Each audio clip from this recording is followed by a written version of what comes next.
Hello my friends, आप सुन रहे हैं हमारी कहानी डेविल सेडक्शन एपिसोड 47 एंड 48। तो चलिए स्टोरी को आगे बढ़ाते हैं। ये स्टोरी का बहुत ही जल्दी द एंड होने वाला है, तो स्टोरी को अभी कंटिन्यू करते हैं। अगर आपको स्टोरी अच्छी लगती है तो प्लीज़ चैनल को लाइक करिए, सब्सक्राइब कीजिए और स्टोरी को ज़्यादा से ज़्यादा शेयर भी कीजिए। तो चलिए शुरू करते हैं। करण और नेहा घर पहुंच चुके थे। नेहा बिना कुछ कहे कार से उतर गई और सीधा अंदर चली आई। चाहत ने जब नेहा को देखा तो वो सोफे से खड़े होकर उसके पास आकर कहती है, भाभी माँ, आप आज कहाँ गई थी? आपको अच्छा लगा ना? चाहत की बातें बहुत ही ज़्यादा एक्साइटमेंट से भरी थी। नेहा का हाथ पकड़कर वो ये सवाल पूछ रही थी। नेहा चाहत के चेहरे पर ध्यान से देखती है और चाहत का हाथ जोर से झटक कर बोलती है, मैं थक गई हूँ, कमरे में जा रही हूँ। इतना बोलकर वो चली जाती है। सब हैरानी से नेहा के इस बर्ताव को देख रहे थे। नेहा ने आज तक ऐसा कभी नहीं किया था। सबने अच्छे से देखा नेहा ने किस तरह चाहत का हाथ झटका था। वहीं वानी जी हल्का मुस्कुराकर, शायद थक गई होगी, होता है ऐसा कभी कभी। करण जाकर देखा नेहा को। करण को थोड़ा सदमे में था। फिर वानी जी की बात सुनकर वो जल्दी से नेहा के पीछे गया। वहीं चाहत ने अपने हाथों को देखा, फिर एक गहरी निगाहें नेहा पर डाली। आज पूरे समय नेहा कमरे में ही रही। करण ने उससे बातें करने की कोशिश की, पर नेहा ने थकान का बोलकर उससे बातें नहीं की और बातें करना टाल दिया। अगले दिन अभिमन्यु ऑफिस में। चाहत अपने डेस्क पर बैठी थी और पेन को हाथों में पकड़कर कुछ सोच रही थी। अभिमन्यु चाहत को यूं इस तरह खोया हुआ देखकर उसके पास आकर एक तरफ खड़े होकर चेयर पर एक हाथ रख चाहत की तरफ झुककर कहता है, कहाँ खोई हुई हो? अचानक से नज़दीकी से आवाज़ सुनकर चाहत अपने ख्यालों से बाहर आई और अभिमन्यु की तरफ देखती है। अभिमन्यु उसे ध्यान से देख रहा था। अभिमन्यु के चेहरे की तरफ देख चाहत एक मुस्कान के साथ बोलती है, मैं तो अपने में ही कुछ सोच रही थी। अभिमन्यु, ऐसा क्या सोच रही थी तुम? चाहत अभिमन्यु की कमर पे अपना हाथ रख उसके सीने में अपना सिर हल्का रब करके बोलती है, आपको पता है कल क्या है? अभिमन्यु सोचकर बोलता है, मुझे ऐसा कुछ नहीं पता। क्या है कल, बोलो। चाहत, 20 ईयर्स पहले इस दुनिया में एक परी का जन्म हुआ था, क्यूट सी, ब्यूटीफुल सी। अभिमन्यु उसकी बात सुन हल्का सा मुस्कुरा कर बोलता है, कल तुम्हारा बर्थडे है। चाहत की आंखों में चमक लिए। और आप बताओ, आप मुझे क्या देने वाले हो? अभिमन्यु उसकी बात उसकी नाक को हल्का सा टच करके बोलता है, देखना पड़ेगा, मेरे पास पैसे कितने हैं? अभिमन्यु की बात सुनकर चाहत टेढ़ा मेढ़ा मुंह बनाकर उसे ही देखने लगती है। अभिमन्यु उसे ऐसे देख हंस देता है। जिस दिन अभिमन्यु को साहिल के बारे में पता चला, उस दिन से फिर दोनों का आमना सामना नहीं हुआ। साहिल जल्दी ऑफिस चला जाता, फिर देर रात को घर आता। वहीं अभिमन्यु ने कुछ दिनों तक वो और अवनी और शेरा से भी बातें नहीं की। फिर रेहान के समझाने पर अभिमन्यु ने पहले की तरह ही उन्हें इग्नोर करना बंद कर दिया। सामने से तो ठीक होने का दिखावा कर लेता, पर जब भी अकेला रहता खुद में ही खोया रहता, अपने बचपन को याद करता। इन दिनों में उसका गुस्सा भी उतना ही बढ़ गया था। जो डेविल सो रहा था अब वो जाग गया था। उसका अब एक ही मकसद था, उस बहरूपिये की मौत। साहिल अपने ऑफिस में इधर उधर परेशानी से टहल रहा था। उसके चेहरे पर एक डर था, डर आगे के बारे में सोचकर, डर चाहत के बारे में सोचकर, क्योंकि उसे पता था जैसे ही चाहत को अपने बारे में पता चलेगा, पूरी तरीके से अपनी शक्तियों का एहसास होगा, वैसे ही चाहत को रोक पाना नामुमकिन है। और यही चाहत की जान के लिए भी कहीं ना कहीं खतरा है। शाम को सब हॉल में बैठकर बातें कर रहे थे। यहाँ पे आरती जी, रूही और अभय जी भी थे। आज की रात सब यहीं रहने वाले थे क्योंकि कल चाहत का बर्थडे जो था। वानी जी सबके लिए स्नैक्स रेडी करती हैं। आरती जी और वानी जी, नेहा कहती है, जब से आई हूँ तब से देख रही हूँ उसे। आरती जी के सवाल पर वानी जी का चेहरा थोड़ा उतर गया। ये बात आरती जी ने भी नोटिस करी। आरती जी, क्या हुआ वानी, सब कुछ ठीक तो है? आरती जी ने फिर उसके चेहरे की तरफ देखा, तभी वहाँ साहिल भी आ गया। आरती जी का सवाल उसने भी सुन लिया था। वो उनके पास जाकर कहता है, पता नहीं छोटी माँ नेहा कुछ अलग सा बिहेव करने लगी है। साहिल की बात पर अभय जी, आरती जी और रूही तीनों ने ही उन्हें सवालिया नज़रों से देखा। आरती मतलब साहिल, आप खुद ही जाकर देख लीजिए, कल से ही रूम से बाहर नहीं आई है। साहिल की बातें सुनकर अभय जी, आरती जी दोनों ही कर्ण और नेहा के कमरे की तरफ चले गए। आरती जी कमरे के बाहर पहुंचकर दरवाजे को नॉक करती हैं, पर अंदर से कोई आवाज़ नहीं आती। ये देखकर आरती जी ने धीरे से दरवाज़ा खोला और अंदर गई, जहां पर नेहा बेड पे लेटी ऊपर की तरफ एक तरफ देख रही थी। उसके चेहरे पर कोई भी भाव नहीं नजर आ रहे थे।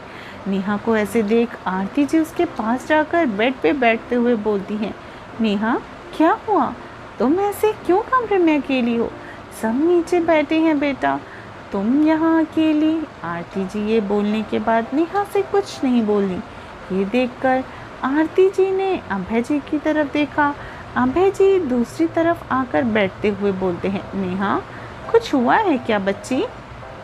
नेहा ने फिर आंखें बंद करके धीरे से कहा, मुझे नींद आ रही है। नेहा फिर आगे कुछ ना बोली। आरती जी और अभय जी ने भी एक दूसरे की तरफ देखा और फिर कमरे से निकलकर सबके पास आ गए। सब फिर कुछ देर के बाद चाहत का बर्थडे पर उसके बारे में बातें करने लगे। चाहत भी उनके साथ ही बैठी थी। सब जितना हो सके उतना नॉर्मल रहने की कोशिश कर रहे थे क्योंकि किसी को भी नहीं पता कल क्या क्या हो सकता है। सब यही उम्मीद कर सकते हैं कि सब कुछ अच्छा हो। रात के करीब 10 बजे करण जो गहरी नींद में सो रहा था, अचानक से अपनी नींद से बाहर आया। उसके माथे पर हल्का पसीना था। करण ने खुद को संभाला, फिर अपने साइड में देखा तो बेड खाली था। करण ने फिर वॉशरूम की तरफ देखा जहाँ लाइट्स ऑफ थी। ये देखकर वो बेड से उठकर रूम में हर तरफ देखता है, पर जब उसे नेहा कहीं नहीं मिलती तो करण रूम से बाहर आता है। करण ने जहाँ जहाँ हो सके नेहा को ढूंढा, पर नेहा का कोई पता नहीं था। करण फिर परेशानी सा समय जी और वानी जी के कमरे में गया। समय जी और वानी जी अभी भी जागे हुए थे और चाहत के बारे में ही सोच रहे थे। करण हड़बड़ी से उनके रूम के अंदर आया। वहीं वानी जी बेड से उतरकर बोली, क्या हुआ करण, इतना परेशान क्यों हो? करण, मम्मी नेहा घर पर नहीं है, मैंने उसे हर जगह ढूंढ लिया पर वो कहीं नहीं मिली। करण की बातें सुनकर समय जी और वानी जी दोनों डर गए। कुछ समय के बाद सब हॉल में मौजूद थे। वहीं अभय जी और करण दोनों ने पुलिस को इन्फॉर्म कर दिया था। जब चाहत गायब हुई थी उस टाइम भी साहिल, करण और समय जी कुछ आइडिया तो था ही, पर नेहा कहाँ जा सकती है इस बारे में उन्हें कुछ भी समझ नहीं आ रहा था। रूही साहिल के पास जाकर धीरे से कहती है, ब्रो लगता है दीदी यूं ही कहीं गायब नहीं हुई है। क्या ऐसा हो सकता है कि इन सब के पीछे उन शैतानों का हाथ हो? रूही के इतना कहते ही तभी साहिल को अम्मा की कही बात याद आई हुई। नील झरने के अंदर सिर्फ चाहत ही नहीं कर्ण भी जा सकता है। साहिल अपने मन में, कहीं ये उन सब की कोई चाल तो नहीं? सब परेशानी से हॉल में ही बैठे थे। तभी चाहत के फ़ोन हाथ में पकड़े हुई थी, वो बजने लगा। चाहत ने देखा तो फ़ोन रेहान का था। चाहत का कॉल रिसीव किया तो दूसरी तरफ से रेहान अवनी की एक साथ आवाज़ आई, happy birthday cutie, happy birthday Chahat. Chahat ने जब ब्लॉक क्लॉक को देखा तो वहाँ भी 12 बज रहे थे। चाहत ने धीमी आवाज़ में कहा, थैंक यू। चाहत की ऐसी आवाज़ सुनकर अवनी कहती है, चाहत कुछ हुआ है क्या? चाहत कुछ कहती कि तभी उसके पास साहिल आ जाता है और साहिल उसके पास आकर बोलता है, कौन है? चाहत फ़ोन दिखाकर अवनी और रेहान। वहीं साहिल सर हिलाकर अपना हाथ आगे करता है जैसे वो फ़ोन मांग रहा हो। चाहत भी बिना कुछ कहे साहिल के हाथ में फ़ोन दे देती है। उधर अवनी और रेहान साहिल की आवाज़ को पहचान गए। साहिल फ़ोन की दूसरी तरफ गया और फिर फ़ोन में बोलता है, नेहा कहीं मिल नहीं रही है। साहिल की बात सुनकर अवनी रेहान हैरान हो जाते हैं और साथ ही अभिमन्यु भी। रेहान और अवनी अभिमन्यु के ही कमरे में ही थे और रेहान ने कहा वो ही पहले अपनी क्यूटी को बर्थडे विश करेगी। अवनी भी उसके साथ शामिल हो गई। वहीं पीछे खड़ा उन दोनों को ही देख रहा था। अभिमन्यु जब साहिल के फ़ोन से आई आवाज़ सुनी तो उसका चेहरा हल्का निराश हो गया।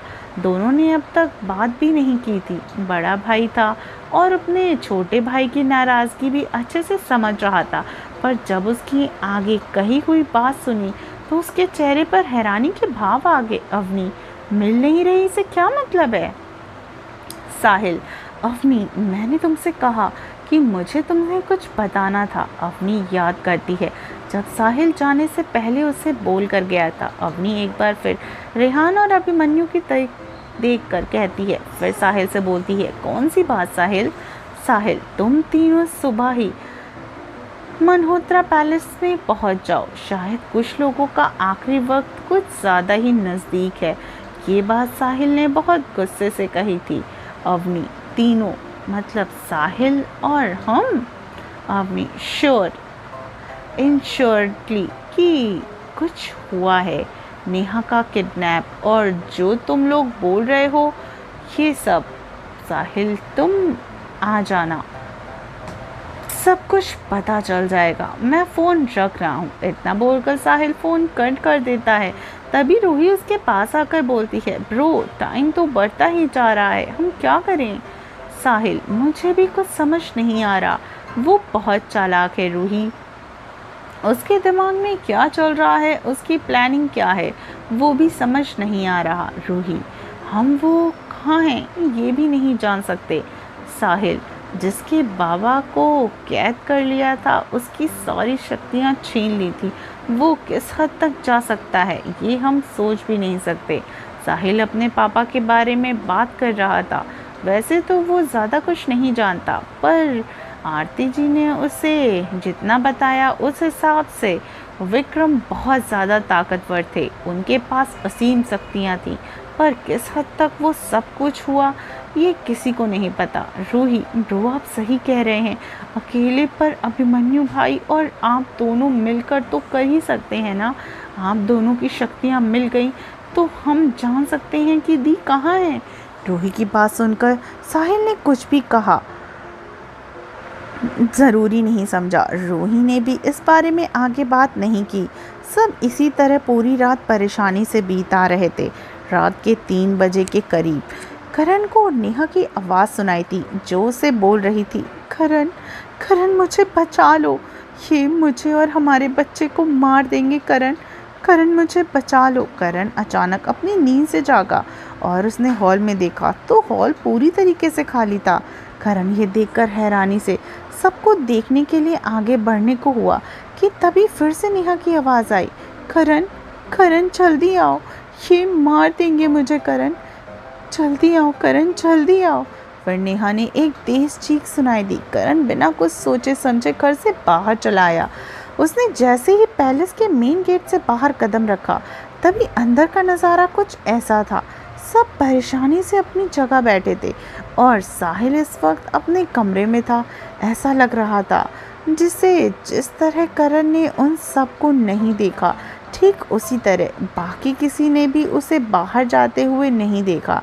ये उस बहरूपी शैतान का छल था। करण बेतहाशा जंगलों में भागे जा रहा था। उसे नहीं पता किस तरफ जा रहा है, पर नेहा की आवाज़, उसकी चीख उसे अपनी तरफ खींच रही थी। रात में कोई भी नहीं सोया था। सुबह के 6 बज गए। समय जी ने फिर से पुलिस को फ़ोन किया, पर कोई फ़ायदा नहीं। तभी रूही सबकी तरफ देखकर बोलती है, जीजू कहाँ गए? रूही की बात सुनकर सबने देखा, पर वहाँ करण नहीं था। वहीं समय जी, यहीं पर तो था रात को, कहाँ चला गया? वो वहाँ गया है जहाँ उसे बुलाया गया है। ये आवाज़ दरवाजे से आई थी। सबसे जल्दी सबके सामने देखा तो इस वक्त अम्मा खड़ी हुई थी। अम्मा को देखकर सब उसके पास आकर उन्हें नमस्कार करते हैं, सिवाय चाहत के। वो दूर से ही उन्हें देख रही थी। अम्मा की नज़रें जब उस पर पड़ी तो उनके चेहरे पर एक मुस्कुराहट आ गई।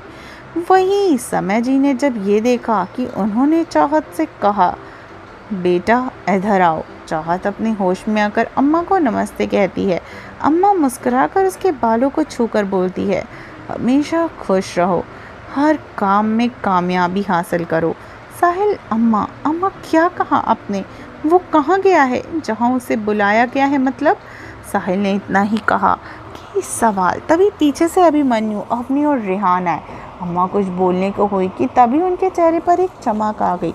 उन्होंने मुड़कर पीछे देखा। उनकी नज़रें सीधे अभिमन्यु पर गईं। अभिमन्यु ने भी जब उन्हें देखा तो उनके चेहरे के भाव काफ़ी आते जाते गुजर रहे थे। उसने उन्हें देखा था, बचपन में देखा, अपनी माँ के साथ, पर अभिमन्यु को कुछ अच्छे से याद नहीं आ रहा था, बस चेहरा ही याद आ रहा था। अम्मा ने सबकी तरफ फिर साहिल से कहा, मुझे कुछ बात करनी है साहिल। अम्मा आगे बढ़ने लगी, फिर रुककर बिना पीछे मुड़े बोलती है, अम्मा, रूही, अभिमन्यु, रेहान, अवनी, तुम भी मेरे साथ आओ। अभिमन्यु, रेहान, अवनी हैरान हुए जब साहिल ने अवनी की तरफ देखा और अपनी पलकें झपका दी तो तीनों भी उसके साथ चले गए। अभिमन्यु ने एक नज़र चाहत की तरफ देखा, फिर चला गया। चाहत अपनी ही सोच में डूबी हुई थी। तभी अचानक से उसे कुछ आया। वो जल्दी से हॉल में चली आई। वहीं आरती जी, अभिमन्यु और साहिल के बारे में पता चल गया था। सबने आरती जी की तरफ देखा। साहिल के कमरे में अम्मा सोफे पर बैठे हुए बाकी 5 खड़े हुए लोगों को देख रही थी। अम्मा, काफ़ी सारे सवाल हैं सबके मन में, जिसका आज जवाब तुम सबको मिलेगा। उससे पहले अभिमन्यु और साहिल। अम्मा ने उन दोनों का नाम उनकी तरफ देख कर लिया। अम्मा आगे बोली, तुम अपने मकसद में तभी पूरे हो सकोगे जब तुम दोनों साथ होगे। तुम दोनों अलग हो। अभिमन्यु जहाँ अपने पिता की तरह है, वहीं साहिल अपनी माँ की तरह दिखता है। तुम दोनों ने उस इंसान को तो सबक सिखा दिया, अब उस बहरूपीय शैतान की बारी है और उसे तुम पांचों को अब मिलकर हराना होगा। सब जहाँ अम्मा की बात ध्यान से सुन रहे थे। ऐसे में उसकी आखिरी बात सुनकर अचानक से ही अभिमन्यु, अवनी, रेहान सबकी नज़र रूही पर ही गई। अम्मा समझ गई ये सब क्या सोच रहे हैं। वो हल्का सा मुस्कुरा कर बोलती है, अभिमन्यु, तुम्हें तुम्हारा भाई तो मिल गया, अब अपनी बहन से नहीं मिलना चाहोगे? अभिमन्यु सवालिया नज़रों से उसकी तरफ देखने लगा। अम्मा, अभिमन्यु,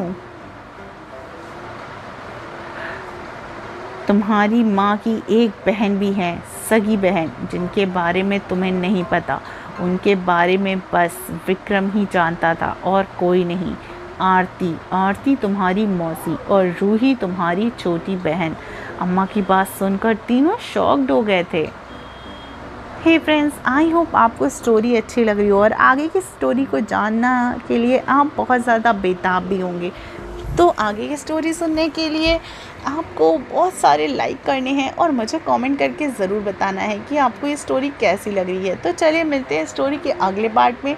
तब तक अपना ख्याल रखिए और सुनते रहिए डेविल सेडक्शन, सिर्फ जिनी FM।